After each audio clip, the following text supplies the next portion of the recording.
So hello everyone, मेरा नाम सौरभ है और आज मैं आप सबके सामने लेके आया हूँ सीए फाइनल ऑडिट का एक क्वेश्चन जो कि बेस्ड है एनबीएफसी के ऊपर। So without wasting in time let's get started with this question.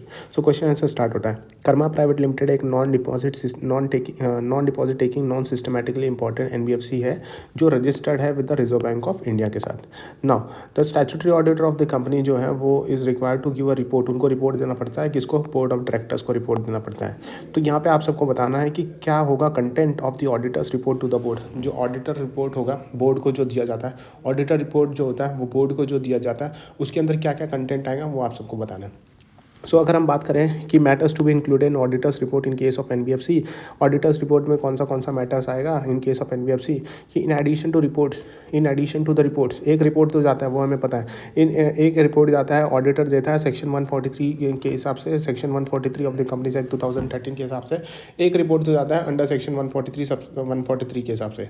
लेकिन यहाँ पे the auditor shall also make a separate report भी जाएगा किसको जाएगा? Board of director of the company के पास जाएगा on the matter as specified in paragraph 3। बहुत इंपॉर्टेंट है।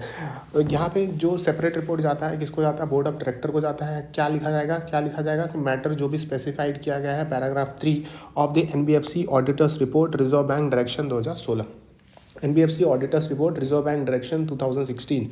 So matters to be reported in case of NBFC para 3A। यहाँ पे पैरा 3 में यहाँ पे दो चीज़ आता है, para 3A, para 3B, para 3C। तो यहाँ पे पैरा 3A और 3C है, तो वो देख लेते फटाफट कि matters to be reported in case of all the NBFC. ऐसे सारे एनबीएफसीज में क्या क्या रिपोर्ट किया जाता है? Matters to be reported in case of all the NBFC, सारे एनबीएफसी में। सो यहाँ पे मैटर्स क्या जाएगा कि क्या कंपनी जो है वो ऑब्टेन की है registration of certificate of registration company के पास है कि नहीं? एनबीएफसी जो है वो उसके पास क्या सर्टिफिकेट ऑफ रजिस्ट्रेशन है कि नहीं from the bank?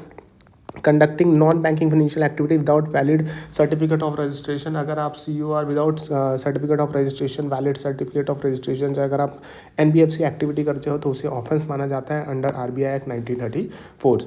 First point ये हो गया कि सर्टिफिकेट ऑफ रजिस्ट्रेशन होना चाहिए। दूसरा पॉइंट आता है कि इन केस यहाँ पे क्या हो रहा है, इन केस अगर कंपनी होल्ड करता है सर्टिफिकेट ऑफ रजिस्ट्रेशन, अगर कंपनी होल्ड करता है सर्टिफिकेट ऑफ रजिस्ट्रेशन जो भी इशू किया जाता है बैंक के द्वारा, whether that company is entitled to continue to hold such COR in terms of principal business criteria.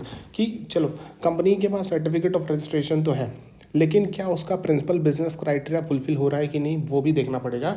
कि हम देखते हैं कि फाइनेंशियल एसेट जो होते हैं वो more than 50% of the total asset होना चाहिए। जो फाइनेंशियल इनकम होती है वो more than 50% of the total income होनी चाहिए। तो क्या वो प्रिंसिपल बिजनेस क्राइटेरिया सेटिस्फाई हो रहा है कि नहीं है, भले ही यहाँ पे सर्टिफिकेट ऑफ रजिस्ट्रेशन वो होल्ड कर रहा है। दूसरा पॉइंट हो गया डन। तीसरा पॉइंट आ जाता है कि क्या एनबीएफसी जो हो रहा है, NBFC is meeting the required net own fund criteria, उसके पास फुलफिल हो रहा है। नेट ओन फंड क्राइटेरिया जो है हमें पता है 2 करोड़ का लिमिट है। सो क्या नेट ऑन फंड रिक्वायरमेंट जो है वो फुलफिल हो रहा है नहीं, कि जो भी डायरेक्शन यहाँ पे इशू किया था आरबीआई ने। तो 3 पॉइंट यहाँ पे हो जाता है। सबसे पहला पॉइंट आता है कि सर्टिफिकेट ऑफ रजिस्ट्रेशन होना चाहिए। दूसरा पॉइंट बोलता है कि प्रिंसिपल बिजनेस क्राइटेरिया फुलफिल हो रहा है कि नहीं, और तीसरा पॉइंट आता है कि एनबीएफसी जो है वो मीट करती है नेट ऑन फंड रिक्वायरमेंट, वो मीट हो रहा है कि नहीं। 3 पॉइंट यहाँ पे हो जाते हैं। फिर जो matters to be reported in case of NBFC जो नॉट एक्सेप्टिंग पब्लिक डिपॉजिट, ऐसे एनबीएफसी जो पब्लिक डिपॉजिट एक्सेप्ट नहीं करते वो पैराग्राफ 3C में जाते हैं। ऐसे एनबीएफसी जो क्या पब्लिक डिपॉजिट एक्सेप्ट नहीं करते वो कौन से पैराग्राफ में जाते हैं? पैराग्राफ 3C में जाते हैं। तो यहाँ पे बताना है कि क्या जो बोर्ड ऑफ डायरेक्टर्स है, whether the board of director ने पास किया resolution for non acceptance of any public deposit. क्या बोर्ड ऑफ डायरेक्टर ने रेजोल्यूशन पास किया है फॉर नॉन एक्सेप्टेंस, कि हम लोग एक्सेप्टेंस नहीं करेंगे पब्लिक डिपॉजिट का? पहली बात कि बोर्ड ऑफ डायरेक्टर का रिजोल्यूशन होना चाहिए। दूसरी बात, क्या कंपनी यहाँ पे एक्सेप्ट कर रही है कोई भी public deposit during the relevant period या फिर रेलेवेंट ईयर में? तो दूसरा पॉइंट ये आ रहा है कि क्या कंपनी ने कोई भी पब्लिक डिपॉजिट एक्सेप्ट किया है इन द रेलेवेंट पीरियड या फिर रेलेवेंट ईयर में। तीसरा पॉइंट आता है whether the company has complied with the prudential norm compliance हो रहा है कि नहीं, relating to what?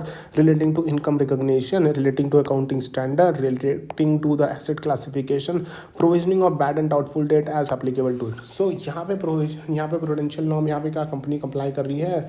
Relating to what? Relating to income recognition, accounting standard, asset classification, provisioning of bad and doubtful debt as applicable to it. जो भी applicable होगा उस NBFC जो एक्सेप्ट नहीं करती पब्लिक डिपॉजिट। सो ऐसी एनबीएफसी जो पब्लिक डिपॉजिट एक्सेप्ट नहीं करती। 3 पॉइंट यहाँ पे आ रहा है कि बोर्ड ऑफ डायरेक्टर ने क्या रिजोल्यूशन पास किया है कि हम एक्सेप्ट नहीं करेंगे पब्लिक डिपॉजिट, पहली बात। दूसरी बात, क्या कंपनी ने कोई पब्लिक डिपॉजिट एक्सेप्ट किया ड्यूरिंग द रेलेवेंट पीरियड या फिर रेलेवेंट ईयर में, और क्या तीसरा पॉइंट आता है कि क्या कंपनी कंप्लाई कर रही है prudential law relating to income recognition, accounting standard, asset classification, provisioning for bad and doubtful debt as applicable to it. और इसी के साथ ये क्वेश्चन यहीं पे खत्म होता है। Thank you so much.